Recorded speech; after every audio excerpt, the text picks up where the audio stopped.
John, one half of Wild and Bee. Purpose of these videos is to educate people on foraging. I'm one half of Wild and Bee. We forage out of the wild and we make unusual jams, chutneys, preserves. The bee side of it, we also have our own hives and we produce all manner of infused honeys with turmeric, ginger and most recently CBD. So let's get foraging. Hi, it's John again.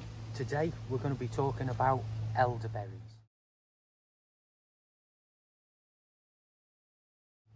Elderberries is rich in superstition.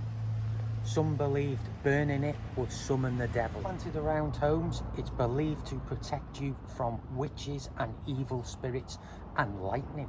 One has to take into account that you can't eat the elderberry raw as it contains minute traces of cyanide.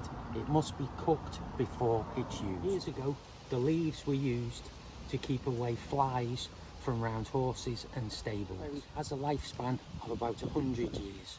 Its wood is used for whittling and carving. Also is used to very dye. Purple and yellow for the berries, yellow and green from the leaves, grey and black from the bark. If you want to attract wildlife into your garden, this is an ideal plant to plant in your garden. Some of the products we use elderberry for, we make an elderberry syrup, which is obviously good for coughs and colds. We make a vinegar for stews and soups, a cordial which is good in champagne or gin, and a jam which is good on toast. As you can see, the berries are completely black, which means that they are ready and they're quite soft and juicy. Do not pick the berries when they are green, as they are not ready. If you are unsure, please do not pick or use any of the products, or get yourself a free app. There's plenty of them on the internet. Next time when we'll be foraging some more of nature's free delights.